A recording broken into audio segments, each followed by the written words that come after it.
எல்லாருக்கும் வணக்கம். நாம் வேதத்திலிருந்து பார்ப்போம். மார்க் 8ஆம் அதிகாரம்.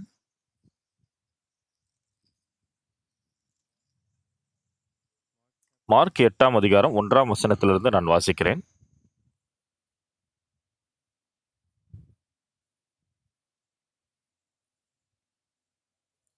நான் வாசிக்கிறேன்.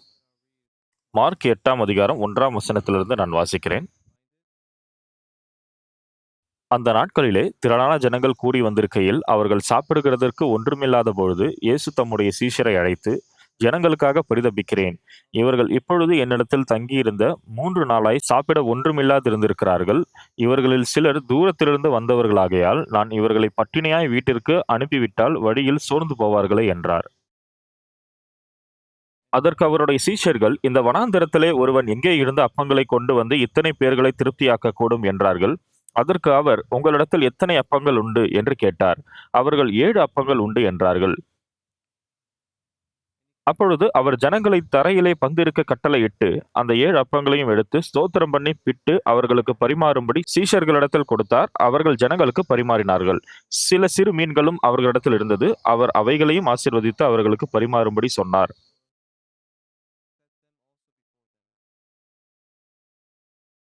அவர்கள் சாப்பிட்டு திருப்தி அடைந்தார்கள். மீதியான துணிக்கைகளை 7 கூடை நிறைய எடுத்தார்கள். சாப்பிட்டவர்கள் ஏறக்குறைய 4000 பேராய் இருந்தார்கள். பின்பு அவர் அவர்களை அனுப்பிவிட்டார். உடனே அவர் தம்முடைய சீஷரோடே கூட படவிலே ஏறி தல்மானுத்தாவின் எல்லைகளில் வந்தார். 10ஆம் வசனம் முடிய வாசித்திருக்கிறோம். எல்லாருக்கும் வணக்கம். பிரியமானவர்களே, நீங்கள் சபைக்கு வரும்பொழுது சந்தோஷமாக இருக்கிறீர்கள் இல்லையா?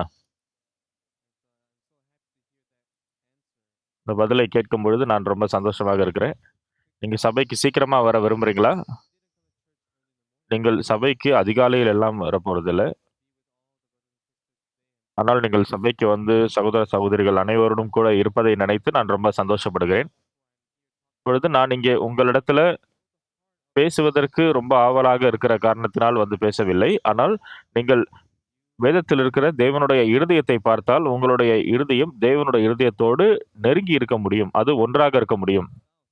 பிரியமானவர்களே, உங்களுடைய அ துணை மனைவியோ அல்லது கணவரோ உங்களுடைய இருதயம் சில நேரங்களில் ஒத்துப்போகவில்லை என்றால், நீங்கள் வாக்குவாதத்தில் ஈடுபடுவீர்கள். அப்பொழுது அந்த கணவர் சொல்வார், "எப்படி நான் வந்து இந்த அ பெண்ணோடு சேர்ந்து வாழ முடியும்? இந்த பிரச்சனை பெரிதான பிரச்சனையாக இருக்கிறது." இப்போ ஒரு ஆணோருடைய இருதயமும், ஒரு பெண்ணுடைய இருதயமும் வேறுபட்டு இருக்கிறது.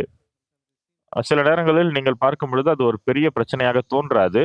ஆனால் அந்த பெண்ணினுடைய பட்சத்திலிருந்து பார்க்கும் பொழுது, அது ஒரு பிரச்சனையாக தோன்றும். இது ஏன் அவர் என் என் மீது இந்த இந்த பழியை போடுகிறார்? ஆக வீட்டில் பிரச்சனைகள் இந்தவாறு இருக்கும். இதை பற்றி பேசும்பொழுது, சில மக்கள் என்னிடத்தில் "போதகரே, உங்களுடைய மனைவியோடு நீங்கள் எப்போ சண்டை போட்டீங்க?" அந்த மாரி கேட்பாங்க. எனக்கு சண்டை போட்ட மாதிரி ஞாபகம் இல்ல. ரொம்ப நாள் ஆகுது. சில நேரங்கள்ல நாங்கள் சேர்ந்து வாழும்பொழுது, சில விஷயங்கள் மனிதர்களுக்குள் ஒத்துப்போகாது. மனிதர்களாக நம்முடைய வாழ்க்கையை நாம் வாழும்பொழுது, சில நேரங்களில் நாம் சாத்தான் மூலமாக வஞ்சிக்கப்படுகிறோம்.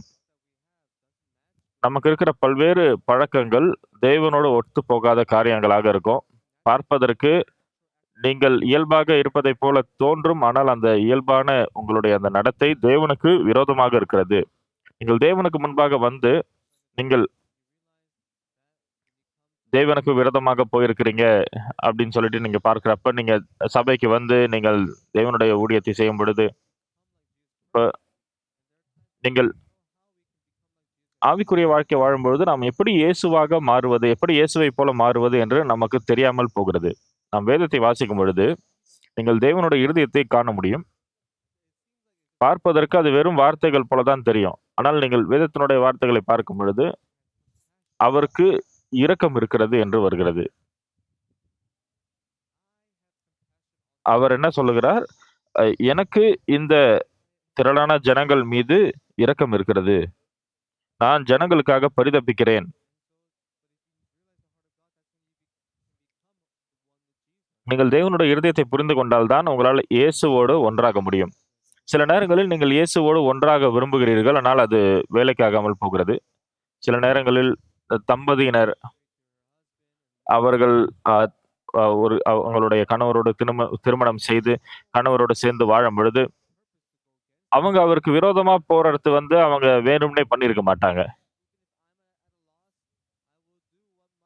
இப்ப எனக்கு என்ன பிரச்சனை வந்தாலும், அ எந்த மாதிரியான உ எதிர்ப்புகள் வந்தாலும், நான் என்னோட கணவர் கூட தான் வாழ்வேன். அவர் தான் இருக்கிறதுலயே சந்தோஷமான நபர். உங்கள்ல பலருக்கு இந்த இருதயம் இருக்கும். ஆனா, சில நேரங்கள்ல நம்முடைய வாழ்க்கை திட்டத்தின்படி போகாமல் இருக்கிறது. அப்ப முக்கியமான விஷயம், நமக்கும் இயேசுவுக்கும் இடையில், அதாவது ஒரு கணவருக்கும் மனைவிக்கும் இடையில், இப்ப இயேசு மணவாளன், நான் மணவாட்டி என்று பார்க்கும் பொழுது, அந்த விஷயம் தீர்க்கப்படும். இப்ப எனக்கும் இயேசுவினுடைய இருதயத்திற்கும் இடையில இருக்கிறது வித்தியாசம் இருக்கிறது. நீங்கள் வேதத்தை வாசித்தால், வேதத்தில் நீங்கள் இயேசுவினுடைய இருதயத்தை திரும்ப திரும்ப வாசிக்கும் பொழுது, நீங்கள் இயேசுவினுடைய இருதயத்தை வாசிக்கும் பொழுது, நேரம் கடந்து போக போக, உங்களுடைய ஐக்யூ எவ்வளோ கம்மியா இருந்தாலும், ஆனா நீங்க பார்க்க முடியும். இதுதான் இயேசு நம்மகிட்ட சொல்ல விரும்புறாரு. அதை நீங்கள் புரிந்து கொள்ள முடியும். மற்றும் இயேசு அவரை எப்படி பிரியப்படுத்துவது, எப்படி அவரோட வார்த்தையை பின்பற்றுவது என்று எனக்கு தெரியாது. எப்படி அவருடைய வார்த்தைக்கு கீழ்ப்படிவது? ஏனென்றால் நான் ஒரு தீய மனிதன். நான் ஒரு பொல்லாங்கானவன். மக்கள் அப்படி வாழ்கிறார்கள். ஆனால் நாம் இயேசுவை தெரிந்து கொள்ளும் பொழுது, இயேசுவோடு நாம் ஒன்றாவதற்கு, அவரை நம்புவதற்கு நாம் முயற்சி செய்யும் பொழுது, இயேசுவோடு அந்த ஒரே இருதயத்தோடு இருக்கிற வாழ்க்கை ரொம்ப சந்தோஷமான வாழ்க்கை இல்லையா? ஆனா அப்படிப்பட்ட விஷயம் நீங்கள் பார்த்தீர்கள் என்றால், எதிர்மறையாக மனிதர்களுடைய வாழ்க்கையில் அது நடக்காமல் இருக்கிறது. இப்ப தம்பதியினர் திருமணம் செய்து கொண்ட பிறகு, இந்த மனைவி என்ன சொல்லுவாங்க, என்னுடைய தோழி எப்பொழுதுமே அவங்களுடைய கணவரோட சண்டை போடுவாங்க. ஆனா நான் அப்படி சண்டை போட மாட்டேன். நான் கணவர கண்ணும் கருத்துமா பார்த்துக்குவேன். அந்த மாதிரியான ஒரு இருதயத்தோட தான் திருமணம் செய்து கொள்றாங்க. நிச்சயமா நீங்க உங்களுடைய கணவர புடிக்காம நீங்க திருமணம் செய்து கொள்ள போகிறது கிடையாது. நீங்க உங்களுடைய கணவரோடு திருமணம் செய்த பிறகு நீங்க நெறைய தியாகங்களை செய்வீங்க. நெறைய விஷயங்கள்ல நீங்க தாழ்ந்து போவீங்க. அவருக்கு நல்லா செய்யணும்னு நெனைப்பீங்க. ஆனா, அந்த மாரி இருதயம் உங்களுக்கு இருந்தாலும், நீங்க நெனைக்கிற மாரி நெறைய நேரங்கள்ல நடப்பதில்லை. நீங்கள் நினைப்பது போல பல நேரங்களில் நடக்காமல் எதிர்மறையாக நடக்கிறது. ஏனென்றால் சில நேரங்களில் இந்த கணவர்கள் என்ன யோசிக்கிறார்கள், என்னுடைய மனைவி எனக்கு ரொம்ப நல்லா இருக்காங்க. இந்த உலகத்துல என்னுடைய மனைவிய போல வேற யாருமே கிடையாது. அவங்கள அடைஞ்சதுக்கு நான் ரொம்ப அதிர்ஷ்டசாலி மாரி உணர்றேன். யாருமே என்ன சுத்தி இருக்கிறவங்கலாம் என்னுடைய மனைவியைப் போல என்னை பார்த்துக் கொள்றவங்க கிடையாது. அந்த மாரி இருதயம் அந்த கணவருக்கு இருக்க வேண்டியது முக்கியம். ஆனா, சில நேரங்கள்ல அவருக்கு இருக்கும். சில நேரங்கள்ல அந்த மாரி இருதயம் இருக்காது. அப்போ இந்த தம்பதியினருக்கு இடையில் நிச்சயமா அவர்கள் சண்டை போடுவது, வாக்குவாதம் செய்வதெல்லாம் ரொம்ப இயல்பான விஷயம். அது நார்மல். நீங்கள் இயேசுவை நம்பும் பொழுது, இதை செய்யுங்கள், அப்படி செய்யுங்கள், இதெல்லாம் வேதத்துல இருந்தாலும், ஆனால் நீங்கள் வேதத்தை 1 முறை, 2 முறை, 3 முறை மற்றும் 5 முறைக்கு மேல் நீங்கள் வேதத்தை வாசிக்கும் பொழுது, வேதத்தினுடைய அந்த வடிவம் எப்படி இருக்கிறது என்று மாத்திரமல்ல, உங்களுக்குள் இருக்கிற இயேசுவினுடைய இருதயத்தை நீங்கள் காண முடியும். பல்வேறு மக்கள் என்ன யோசிக்கிறார்கள்? எனக்காக இயேசு சிலுவையில் மரித்தார். அவர் எனக்காக சிலுவையில் மரித்தார். எந்த அளவுக்கு என்னை அவர் நேசித்திருக்கிறார். எனக்கு வேற எந்த விஷயத்தை பற்றியும் கவலை இல்லை. ஆனால் நான் தேவனை பிரியப்படுத்த விரும்புறேன். அவரோட வார்த்தைக்கு நான் கீழ்ப்படிய விரும்புறேன். அவர நான் சந்தோஷப்படுத்த விரும்புறேன். இயேசுவை நம்புகிறவனா நான் இருக்க விரும்புறேன். அந்த மாதிரி மக்கள் யோசிப்பாங்க. ஆனால், ஒருவேளை உங்களுக்கும் இயேசுவுக்கும் இடையில அந்த பிசாசு வருகிறானா என்று எனக்கு தெரியாது. ஆனா நீங்க நினைக்கிற மாதிரி நெறைய நேரங்கள்ல நடக்காமல் போகிறது. விளங்குகிறதா? உங்களுக்கும் அப்படித்தானா? நானும் என்னுடைய மனைவியும் எடுத்துக்கொண்டால், இப்ப என்னோட மனைவிய குறித்து நான் இந்த புல்பிட்ல பேசுறப்ப அவங்களுக்கு பிடிக்காது. அவங்க ரொம்ப பணிவானவங்க, அவங்க ரொம்ப அன்பானவங்க. இந்த மாரி என்னோட மனைவிய பற்றி நான் வந்து சொல்லிக்கிட்டே இருக்கலாம். அதனால அவங்கள பத்தி நான் அதிகமா சொல்லல. உங்களுடைய நண்பர்களோட, உங்களுடைய குடும்பத்தோட, உங்களுடைய துணை துணையாரோடு நீங்கள் வாழும்பொழுது, மற்றவர்களை குறித்து நீங்கள் யோசிக்கும் பொழுது, அந்த மற்றவர்களை குறித்து யோசிக்கிற வாழ்க்கை தான் சிறப்பான வாழ்க்கை. சில நேரங்களில் ஏற்கனவே திருமணமான ஒருவரை நீங்கள் நண்பராக்கிக் கொள்ள விரும்புனீங்கன்னா, அது வந்து சில நேரங்கள்ல வேலைக்கு ஆகாது. ஏன் அது வேலைக்கு ஆகாமல் போகிறது? ஏனென்றால் நம்முடைய சிந்தனைகள்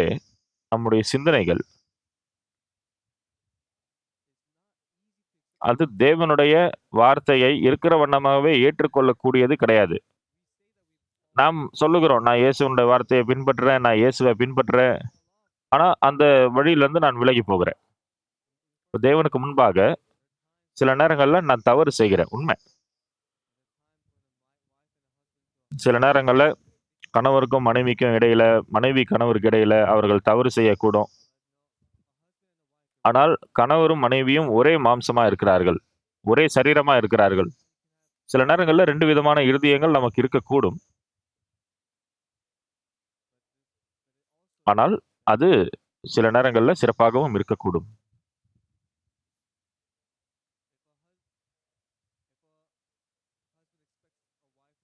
இப்ப ஒரு கணவர் வந்து அவருடைய மனைவி அவர் நெனைக்கிற மாரி தான் நடந்துக்கணும் அப்படின்னு நெனச்சாங்கன்னா, அங்க ஒரு திருப்தியான வாழ்க்கையே இருக்காது. நீங்க உங்களோட வாழ்க்கைய 1 வருஷம், 2 வருஷம் அந்த மாதிரி மாத்திரம் வாழப் போறது கிடையாது. நீங்கள் வந்து என்றென்றைக்கும் உங்களுடைய மனைவியோட நீங்கள் வாழப் போறீங்க. அப்ப அவங்க சந்தோஷமா இருக்காங்களா? இல்ல கோவமா இருக்காங்களா? அப்படின்றத அவங்களுடைய முக பாவனைய வைத்தே நீங்க கண்டுபிடிக்க முடியும். சில நேரங்கள்ல சில நேரங்கள்ல நீங்க ஏதோ ஒரு விஷயத்த தவறா சொல்லியிருப்பீங்க அப்படின்னா, அது வந்து உங்களுக்கு ஒரு வாக்குவாதமா போய் முடியும்.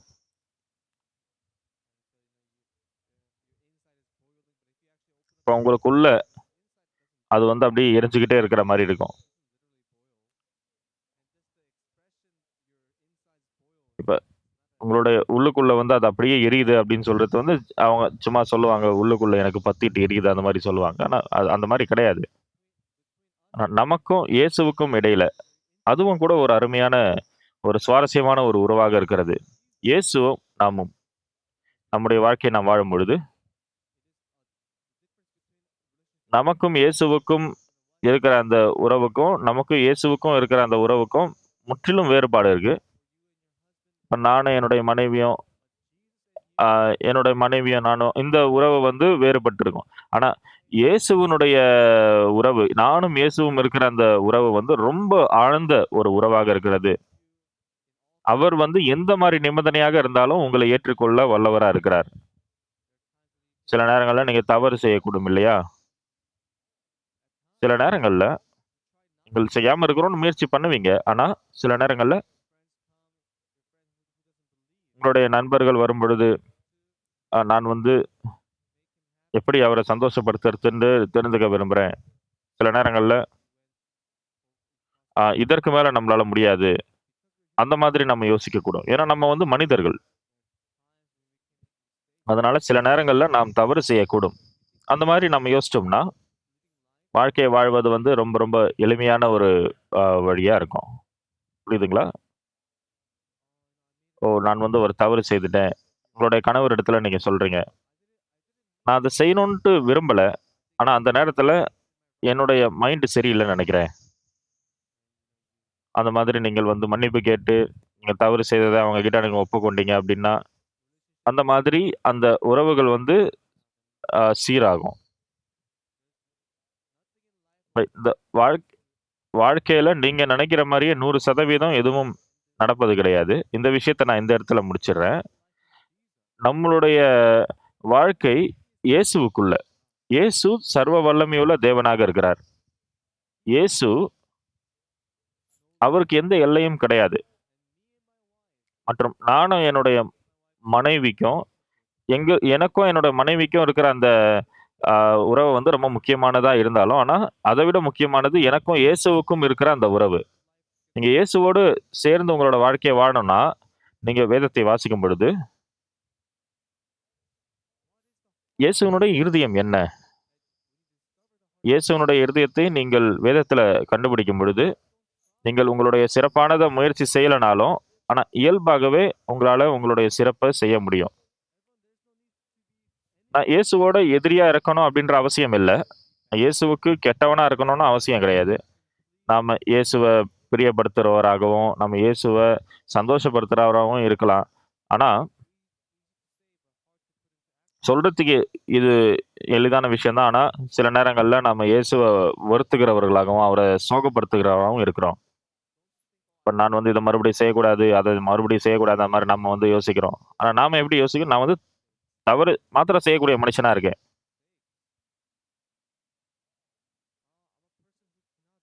நான் என்னுடைய மனைவிக்கு ஒரு நன்மையே செய்ய முடியாம இருக்கேன். அது ஒரு பெரிய ஒரு அ பிரச்சனை கிடையாது. ஆனா, நான் வந்து என்னோட மனைவி கிட்ட சத்தம் போட்டு, நான் வந்து இந்த மாதிரி கோவப்படக்கூடிய அந்த மாரி மனுஷனா நான் இருக்கேன். நெறைய நேரங்கள்ல மக்களுக்கு அப்படிப்பட்ட இருதயங்கள் ஏற்படுகிறது. இப்ப வேதம் எதை குறித்து பேசுகிறது? இயேசு இயேசு நம்மை நேசிக்கிறார் மற்றும் நமக்காக அவர் சிலுவையில் அறையப்பட்டார். நம்முடைய பாவங்களுக்காக சிலுவையில் அறையப்பட்டது அவர்தான். என்னுடைய முழு வாழ்க்கைய நான் கொடுத்தாலும், அது வந்து வேஸ்ட்டுன்னு நம்ம சொல்ல முடியாது.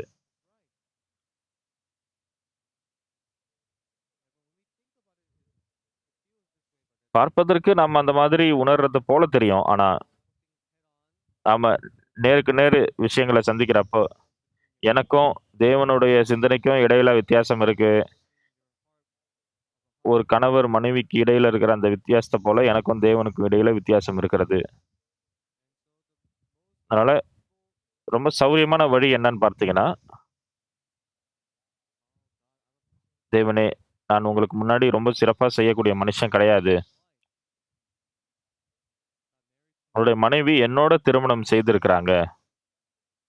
ஆனா இப்ப அவங்க வந்து இப்ப பாதிப்புள்ளவங்களா இருக்காங்க. இந்த நேரத்துல நான் என்னை கொஞ்சம் தாழ்த்தினேன் அப்படின்னா, எங்களுடைய திருமண வாழ்க்கை இன்னும் கொஞ்சம் நல்ல வாழ்க்கையாக மாறக்கூடும்." உங்களோட மனைவியுடன் நீங்கள் பேசும்பொழுது, நீங்கள் என்ன சிறப்பா செய்ய முடியும்? உங்களோட மனைவி என்ன சிறப்பா செய்ய முடியும்? அந்த மாதிரி யோசிக்காம, அப்ப அவங்களோட இருதயம் வந்து தலைகீழா மாறும். நம்முடைய வாழ்க்கைய நம்ம வாழ்கிறப்ப நம்ம வந்து மனிதர்கள். மனைவிய நான் அதிகமா நேசிச்சாலும், சில நேரங்கள்ல நான் தவறு செய்யும்பொழுது, எனக்கு அது வேணும்னே நான் சொல்லியிருக்க மாட்டேன். ஆனா, எல்லா நேரத்திலும் என்னுடைய சில நேரங்கள்ல எனக்கு வந்து பிஸியா இருக்கும். அதனால என்னால இது முடியாது. சில நேரங்கள்ல என்னோட மனைவியினால நான் வந்து வெறுப்பாவேன்னு சொல்ல முடியாது. ஆனா, நான் வந்து வெறுப்பா இருப்பேன். ஆனா, அத யார்கிட்ட காட்டுறதுன்னு தெரியாம என்னுடைய மனைவி கிட்ட நான் காட்டுவேன். கணவன் மனைவிக்கு இடையில, இந்த உறவினர்களுக்கு இடையில, நீங்க மற்றவர்களை குறித்து அதிகமா யோசிச்சீங்கன்னா,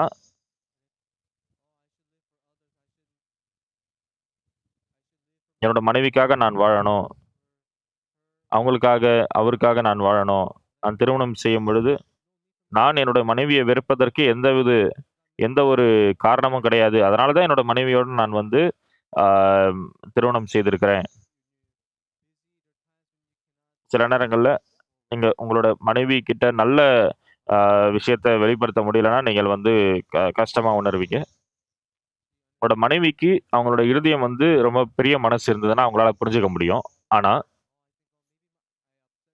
சில நேரங்கள்ல என்னுடைய மனைவிய நான் வந்து கஷ்டப்படுத்துற மாரி ஆயிடும். சங்கடப்படுத்துற மாரி ஆயிடும்.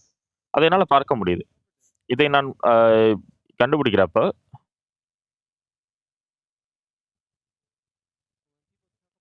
மக்கள் சில விதமான தருணங்களை குறித்து பேசுவாங்க. அவர்கள் வந்து அவங்களோட மனைவிய சங்கடப்படுத்துவாங்க, மற்றவர்கள சங்கடப்படுத்துவாங்க. அந்த மாதிரி அவங்களுடைய அந்த உறவுகள் வந்து முறிந்து போகும். என்னோட வாழ்க்கைய நான் வாழும்பொழுது, எந்த மாதிரியான கணவர் வந்து தன்னுடைய மனைவிக்கு வந்து நல்லா செய்யணும்னு நெனைக்க மாட்டாங்க? எந்த மாரியான கணவர்? என்னுடைய மனைவிய நான் வந்து வெறுக்கப் போறேன். அந்த மாரி யார் யோசிப்பா? யாருமே அப்படி கிடையாது.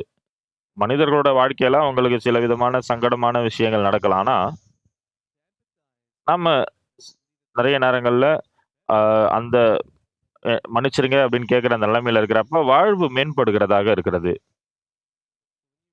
இயேசுவினுடைய வார்த்தையை நீங்கள் வாசிக்கும் பொழுது, இயேசுவினுடைய இருதயத்தை நீங்கள் பார்க்கும் பொழுது, உங்களுடைய இருதயத்தையும், உங்களோட மனைவியினுடைய இருதயத்தையும் வேறுபட்டிருப்பதை உங்களால பார்க்க முடியும்.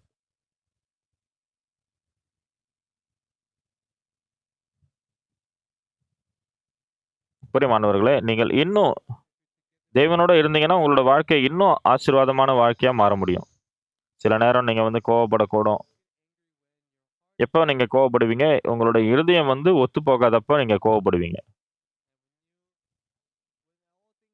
எல்லாமே சிறப்பா போது, எல்லா விஷயங்களும் நீங்க வந்து சிறப்பா செய்றீங்க அப்டின்னா, நீங்க கோவப்பட வேண்டிய அவசியம் இருக்காது. ஆனா நீங்க நெனைக்கிற மாரி நடக்கல அப்டின்றப்ப நமக்கு வந்து கோவம் வருது, வெறுப்பு வரும். ஆச்சரியமான விஷயம் என்னதுன்னா, நம்முடைய வாழ்க்கையில நீங்க சண்ட போட்டாலும் சரி,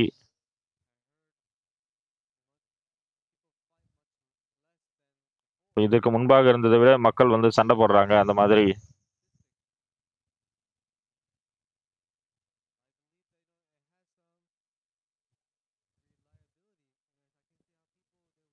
ஆனா எப்படி மக்களுடைய அந்த உறவுகள் வந்து இன்னும் சிறப்பாக மாறுகிறது என்று என்னால் பார்க்க முடிகிறது.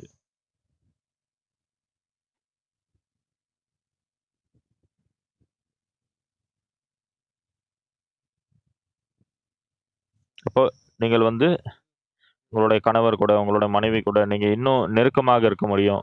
உங்களோட இருதயத்த நீங்க கொஞ்சம் மாற்றிக் கொண்டீங்க அப்டின்னா,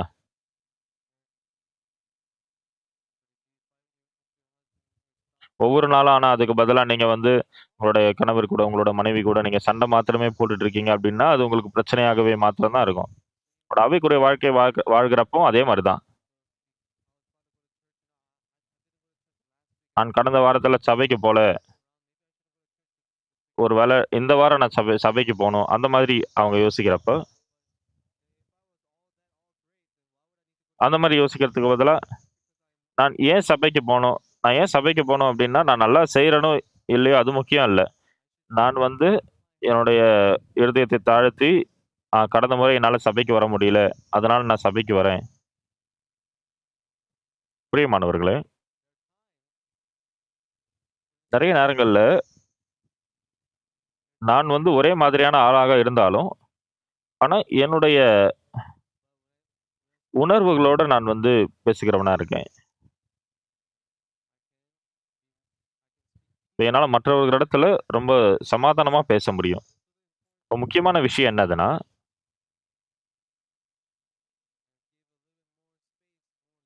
உங்களோட மனைவிக்கு இன்னும் கொஞ்சம் இடம் குடுக்கறது. உங்களோட கணவருக்கு இன்னும் கொஞ்சம் இடம் குடுக்கறது. என்னுடைய கணவர் வந்து என்னை வெறுத்தாரு அப்படின்றதுனால இந்த விஷயம் நடைபெறல. எனக்கு வந்து அவர புரிந்து கொள்ற அந்த இருதயம் வந்து ரொம்ப இப்ப சரியா இல்லாம இருக்கு. அப்ப நம்மோட வாழ்க்கைய நான் வாழும்பொழுது,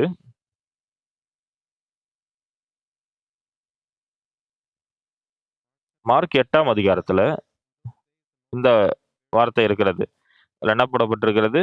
அந்த நாட்களில் திரளான ஜனங்கள் கூடி வந்திருக்கையில், அவர்கள் சாப்பிடுகிறதற்கு ஒன்றும் இல்லாத பொழுது, இயேசு தம்முடைய சீஷரை அழைத்து, ஜனங்களுக்காக பரிதபிக்கிறேன். அவர்கள் இப்பொழுது என்னிடத்தில் தங்கியிருந்த 3 நாளாய் சாப்பிட ஒன்றும் இல்லாதிருக்கிறார்கள்.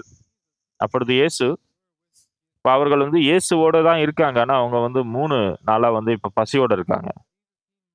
இப்ப இயேசுவுக்கு தெரியும் அவங்கலாம் வந்து பசியோட இருக்காங்கன்னு சொல்லி. இப்ப நான் வந்து அவங்களுடைய வீடுகளுக்கு நான் அப்படியே அனுப்பிச்சேன் அப்படின்னா, அவர்கள் வந்து ஆ இறந்து போயிடுவாங்க. ஏன்னா அவங்க ரொம்ப தூரத்துல இருந்து வந்திருக்காங்க.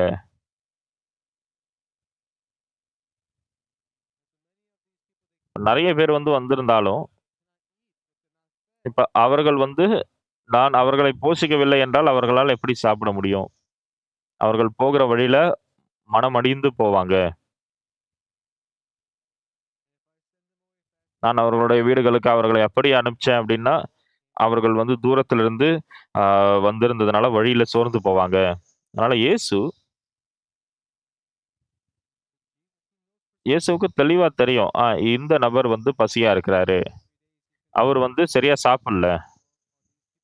இவங்க வந்து ரொம்ப தூரத்துல இருந்து வந்திருக்காங்க. அவங்க வீடுகளுக்கு போகிற வழியில அவர்கள் வந்து ஆ மனமடிந்து போவாங்க. அதனால தான் இந்த மக்களிடத்துல இயேசு கேட்கிறார், "யாரிடமாச்சும் சாப்பிடுவதற்கு ஏதாச்சும் இருக்கா?" அப்படின்னு சொல்லிட்டு கேட்கிறாரு. இப்ப நாம இயேசுவ போல இருக்க முடியாது இல்லையா? யாருமே நான் இயேசுவ போல இருக்கிறேன்னு சொல்ல முடியாது. இயேசுவை போல இருப்பதுன்றது பிரச்சனை கிடையாது. நாம குறைபாடு உள்ளவங்களா இருந்தாலும். இப்போ வேதத்துல பார்க்கிறப்போ இந்த மாதிரி தான் இயேசு செய்ய விரும்புறாரு.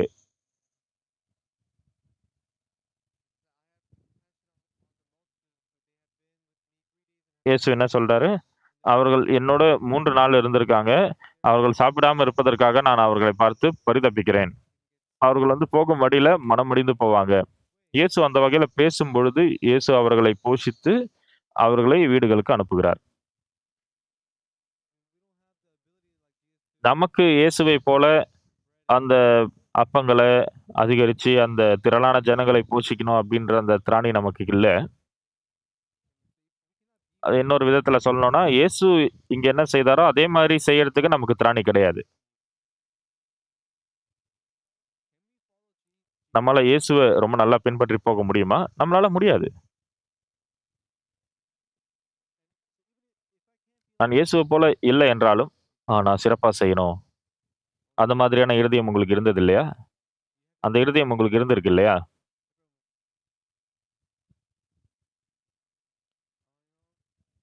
நான் வந்து யோசிப்பேன், நான் இப்ப பிஸியா இருக்கேன்.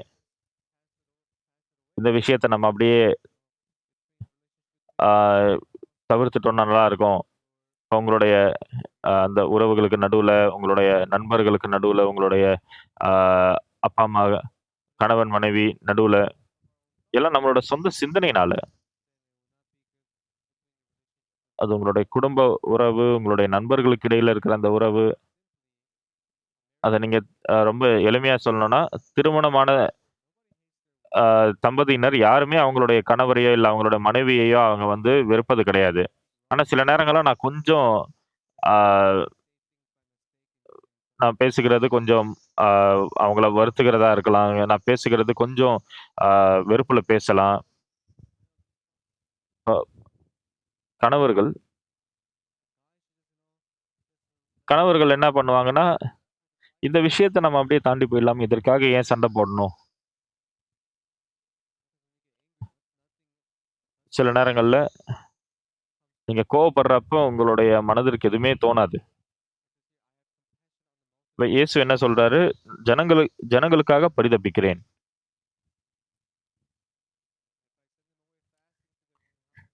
இவர்கள் இப்பொழுது என்னிடத்தில் தங்கியிருந்த 3 நாளாக சாப்பிட ஒன்றும் இல்லாதிருந்தார்கள். நான் இவர்களை பட்டினியாய் வீட்டிற்கு அனுப்பிவிட்டால் வழியிலே சோர்ந்து போவார்களே என்றார். இப்ப இயேசுவுக்கு நல்லாவே தெரியும். இவங்க தூரத்துல இருந்து வந்திருக்காங்க. 3 நாள் வந்து இவங்க இருந்திருக்காங்க. இவங்க பசியா இருப்பாங்க. இப்ப வீட்டிற்கு அப்படியே அனுப்பிச்சோம் அப்படின்னா, அவங்கலாம் வந்து மனமடிந்து போவாங்க. அதனால தான் சீஷர்கள் என்ன சொன்னாங்கன்னா, இப்ப சீஷர்கள் கிட்ட இயேசு கேட்கிறாரு. நம்ம இவர்களை போஷிப்பதற்கு ஆ அப்பங்களை எப்படி கொண்டு வருவது? அப்ப இயேசு வந்து அந்த நேரத்துல அவர்களை அப்பங்கள் மூலமாக போஷிக்கிறார். 4வது வசனத்துல, அதற்கு அவருடைய சீஷர்கள், "இந்த வனாந்தரத்திலே ஒருவன் இங்கே இருந்த அப்பங்களை கொண்டு வந்து இத்தனை பேர்களை திருப்தியாக்கக் கூடும்" என்றார்கள். அப்போ அந்த நேரத்துல இயேசு என்ன சொல்றாரு? "உங்களிடத்தில் எத்தனை அப்பங்கள் உண்டு?" அப்ப அவங்க 7 அப்பங்கள் உண்டுன்னு சொல்றாங்க.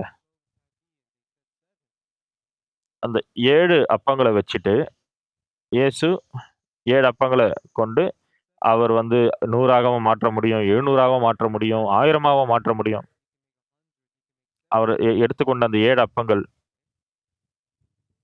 அதைக் கொண்டு அவர் வந்து அவருடைய கிரியையை அவர் செய்கிறார். அப்ப அந்த சீஷர்களும் பசியா இருப்பதில்ல. அங்க வந்திருந்த மக்களும் பசியா இருப்பதில்ல. அப்போ முக்கியமான விஷயம் என்னதுன்னா, இயேசு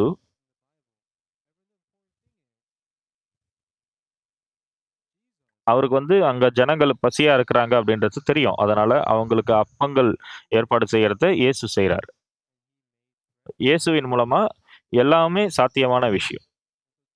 ஆனா நாம வந்து இயேசுவைப் போல் கிடையாது. இந்த மாதிரி விஷயங்கள நம்மளால செய்ய முடியாது. நம்மளால எல்லாத்தையும் செய்ய முடியும். ஆனா, ஒரு வேள நம்மளால எல்லாத்தையும் செய்ய முடியும் அப்படின்னு இருந்தா, நம்ம என்ன என்ன பண்ணுவோம்?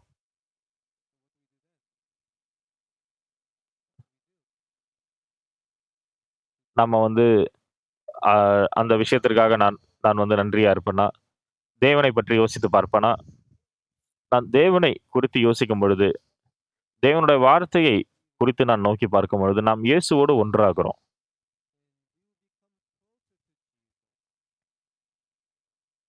அப்போ பிரியமானவர்களே, நீங்கள் இயேசுவோடு நெருங்கி போகும்பொழுது, அது உங்களுக்கு நன்மையாக மாறுகிறது.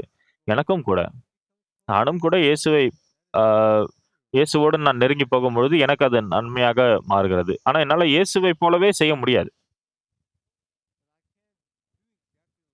அந்த விஷயத்த நீங்கள் தெரிந்து கொண்டு, நீங்கள் அதை ஒப்புக்கொண்டீங்கன்னா, நீங்க சமாதானத்தை பெற முடியும். அப்போ அங்க இருக்கிற அந்த மக்களுக்கு, அவங்க பசியா இருக்காங்க. அவங்களுக்கு அப்பத்தை குடுக்கணும். அது இயேசுவுக்கு கஷ்டமான விஷயமா? பட் நமக்கு ரொம்ப கஷ்டம். ஏன்னா நெறைய ஜனங்கள் இருக்காங்க. அதனால தான் இந்த இடத்துல நம்ம தெளிவா தெரிந்துக்க வேண்டிய விஷயம் என்னதுன்னா, நாமளும் இயேசுவும் வித்தியாசமானவங்க. அதனால தான் உங்களுக்கு கிருபை வேண்டும். இயேசுவினுடைய கிருபை வேண்டும். இயேசுவே என்னால அந்த அப்பங்களை உண்டு பண்ண முடியாது. ஆனா நீங்க அந்த அப்பங்களை ஏற்பாடு செய்ய முடியும். ஆமென். அப்ப அந்த அப்பத்தை நீங்கள் ஒரு ஓரமாக வைத்து, நீங்கள் இப்ப பார்த்தீங்கன்னா, என்னென்ன பிரச்சனைய நீங்க சந்திக்கிறீங்களோ, இப்ப நான் இந்த பிரச்சனைய சந்திக்கிறேன். தேவனே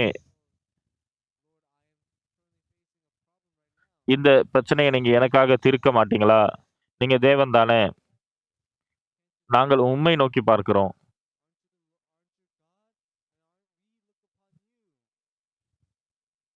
அப்படி இல்லாம நான் வந்து என்னுடைய மனித அறிவின் மூலமா அதையெல்லாம் நான் தீர்க்கணும்னு முயற்சி பண்றத விட, நான் ஜெபிக்கும் பொழுது, தேவன் அந்த ஜெபத்திற்கு பதிலளிக்கும் பொழுது, அப்ப தேவன் மூலமாக அந்த மாரி பிரச்சனைகள், அந்த மாரியான அந்த இடர்களெல்லாம் நீங்க தாண்டி வரும்பொழுது, அது எவ்வளவு நன்மையாக இருக்கு. அப்போ தம்பதியினர் என்று வந்தால், அவர்கள் எல்லா நேரத்திலயும் சண்டை போடுவாங்கன்னு சொல்ல முடியாது.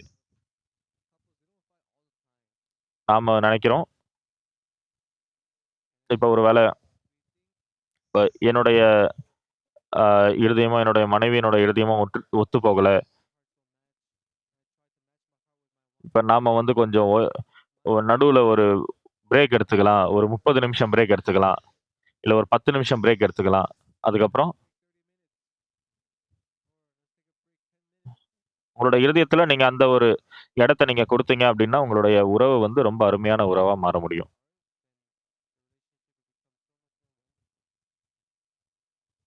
கணவர், மனைவி அவங்க சேர்ந்து வாழும்பொழுது,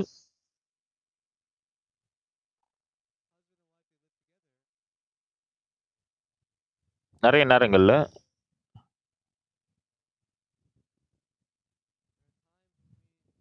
நீங்க வந்து எந்த மாதிரி அ விஷயத்துல நீங்க கனத்திற்கு பாத்திரவான்களா இருந்தாலும், ஆனா அந்த விதத்துல அ அவங்க உங்கள கவனிக்க மாட்டாங்க.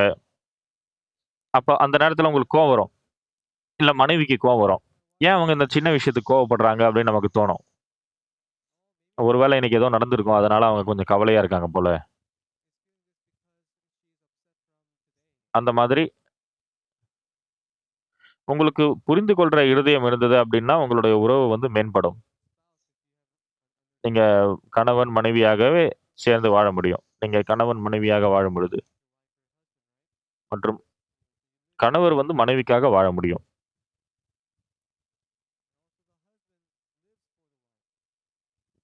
நெறைய சகோதரிகள் வந்து ரொம்ப அமைதியா பதில் சொல்லுவாங்க.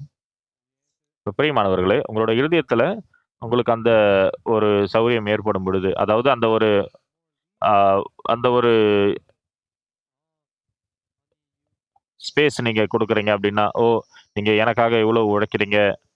நீங்க உழைக்கிறப்போ நீங்கள் வந்து வெறுப்படையக்கூடும். ஒருவேள நான் உங்கள கவலை அடைய செய்திருக்கலாம். கணவர் வந்து அ நான் உன்ன வருத்தப்படுத்தியிருக்கலாம். ஆ அத நீ புரிஞ்சுக்குவ நான் நம்புறேன். இப்ப எனக்கு தெரிஞ்ச வரைக்கும் குட் நியூஸ் சபையில இருக்கிற தம்பதியினர், அவர்கள் கணவர் மற்றும் மனைவிக்கிடையே அந்த உறவு வந்து ரொம்ப அற்புதமாக இருக்கு அப்படின்னு நான் நம்புறேன். நானா பார்த்தது கிடையாது. அவங்க எந்த மாதிரி இருக்காங்க? அவர்கள் வந்து சண்டை போடுறாங்களா இல்லையா? நான் ரொம்ப பார்த்தது கிடையாது. ஆனா, ஒவ்வொரு நாளும் அவங்க அப்படியே சண்டை போட்டுட்டு தான் இருக்காங்க அப்படின்ட்டு யாருமே இருப்பாங்கன்னு எனக்கு தோணல. சில நேரங்கள்ல சில விஷயங்கள் ஒத்து போகாது. ஏன்னா நம்ம வந்து மனிதர்கள். நம்ம வந்து ஆ வெறுப்படையக்கூடும். நம்ம வந்து என்னோட மனைவி வந்து கோவப்படுறாங்க. என்னுடைய கணவர் வந்து கோவப்படுறாரு. இப்ப சில நேரங்கள்ல நம்ம மனிதர்கள். அதனால நமக்கு கோவம் வரும். அத புரிந்து கொள்ற இருதயம் நமக்கு இருந்ததுன்னா, அது ரொம்ப நல்லா இருக்கும். நீங்கள் குழந்தைகளை பெறும் பொழுது, அதன் பிறகு நீங்க நெறைய நண்பர்கள் உங்களுக்கு இருக்கும் பொழுது, உங்களுக்கு அந்த புரிந்து கொள்ற இருதயம் வந்ததுன்னா, இதான் இயேசு சொல்றாரு.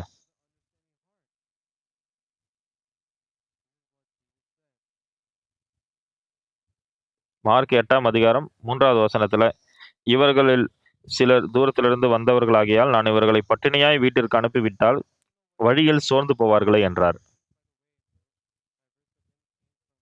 அப்ப இந்த மக்கள் சில நாட்களுக்கு இயேசுவோட இருந்திருக்கிறாங்க. ஆனா அவங்களால சாப்பிட முடியல. நான் அவர்கள அப்படியே பசியோட அனுப்பினேன்னா, இவங்கலாம் தூரம் தூரமா இருந்து வந்திருக்காங்க. அதனால அவங்க நிச்சயமா வீட்டிற்கு போகிற வழியில சோர்ந்து போவாங்க. அதுதான் இயேசு சொல்றாரு.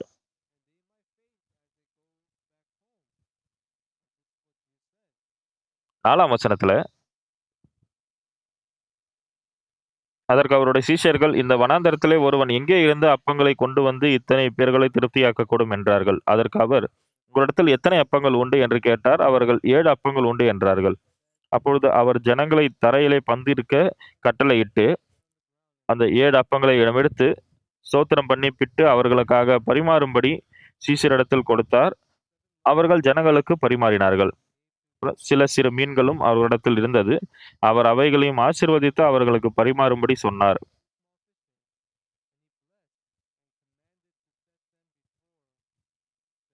அவர்கள் சாப்பிட்டு திருப்தி அடைந்தார்கள். மீதியான துணிக்கைகளை 7 கூடை நிறைய எடுத்தார்கள். அதற்கு என்ன அர்த்தம்? அவங்க எல்லாருமே நல்லா சாப்பிட்டாங்க திருப்தியா. அப்புறம் மீதி கூடைகள் கூட எடுக்குறாங்க. இயேசு அவர்கிட்ட அப்பம் இருக்கு. அவரால அப்பத்தை கொடுக்க முடியும். ஆனா நம்மளால பண்ண முடியாது. அதனால இயேசு நமக்கு கொடுக்கிற அந்த அப்பத்தை எடுத்து நாம மற்றவர்களுக்கு பகிர்ந்து குடுக்கிறோம். சில மக்கள் சில அப்பங்களை வந்து அவங்க மடிச்சு கொண்டு போயிருப்பாங்க, போகிற வழிக்காக. நம்ம வாழ்கிற வாழ்க்கையில சில நேரங்கள்ல நான் வந்து கொஞ்சம் அது ஒன்றுமே இல்லாதது போல உணர்ச்சி இருக்கும். கஷ்டமா இருப்பது போல உணர்ச்சி இருக்கும். நம்மளால நம்மளோட கண்கள் மூலமா பார்க்க முடியாது. ஆனா இயேசுவோட பெயரை நான் அழைக்கும் பொழுது,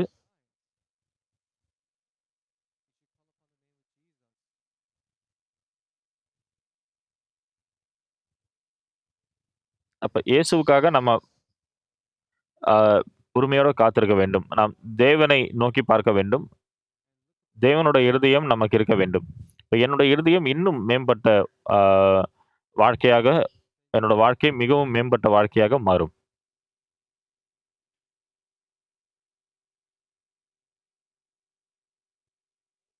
மற்றும் சீஷர்கள் அவங்க எப்படி யோசிச்சா, நம்ம என்ன செய்யறது? மக்கள்லாம் வந்து ஆ பசியா இருக்காங்க. அவங்க போகிற வழியில அவங்க வந்து மனமடிவு அடைந்து, சோர்ந்து போய் அவங்க விழுந்துட்டாங்கன்னா என்ன செய்யறது? அதனால நீங்க தயவுசெய்து பொறுமையா பார்த்து வீட்டுக்கு போங்க. எங்களுக்கு வேற வழி இல்ல. எங்ககிட்ட சாப்பாடு இல்ல. நீங்க வந்து வீட்டுக்கு போனீங்கன்னா பார்த்து போங்க. அவங்க அந்த மாரி தான் சொல்லியிருப்பாங்க. ஆனா இயேசு அவர் வந்து உதவி செய்ய விரும்புறாரு. அவரால உதவி செய்ய முடியும். இப்ப நீங்கள் வந்து கஷ்டத்தை கடந்து போகும்பொழுது, பசிய கடந்து போகும்பொழுது, பஞ்சத்தை இல்ல பிரச்சனைகளை கடந்து போகும்பொழுது, அந்த பிரச்சனைய நீங்கள் தீர்ப்பது அப்படின்றது உங்களுக்கு முக்கியமா தோன்றலாம். ஆனால் நீங்கள் செய்ய வேண்டியது, நீங்கள் உங்களுடைய அறைக்கு சென்று நீங்கள் தேவனை நோக்கி ஜெபிக்கும் நேரத்தை அமைத்துக் கொள்ள வேண்டும்.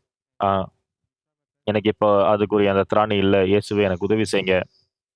இப்ப என்னோட கணவர் வேலைக்கு போயிருக்காரு. அவருக்கு உதவி செய்யுங்க. எனக்கு உதவி செய்யுங்க. அந்த மாதிரி நீங்கள் ஜெபிக்க வேண்டும். அந்த பிரச்சனை உங்களுக்கு என்ன செய்யும்?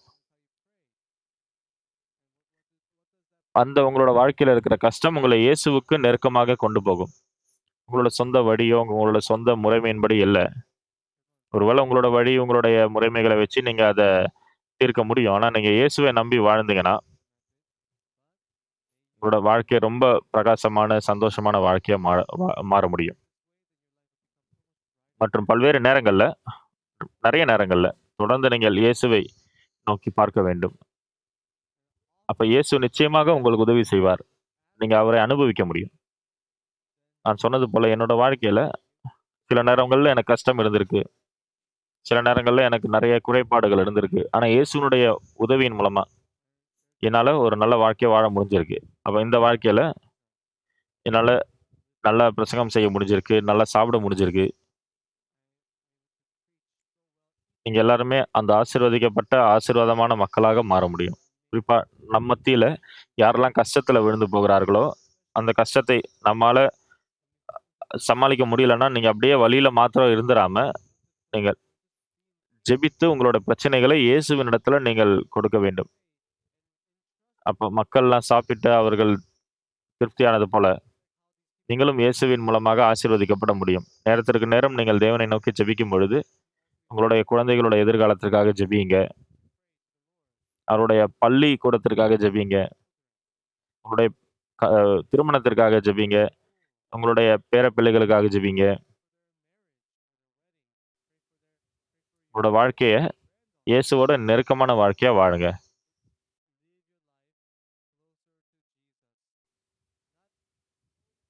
உங்களோட வாழ்க்கை வந்து இயேசுவோட சேர்ந்து இருக்கும் பொழுது, அது இன்னும் சிறப்பான வாழ்க்கையாக வாழ முடியும். அப்போ நீங்கள் வந்து ரொம்ப சமாதானம் உடையவர்களாக, ரொம்ப மகிமையான வாழ்க்கைய வாழ முடியும். எல்லாருக்குமே நன்றி.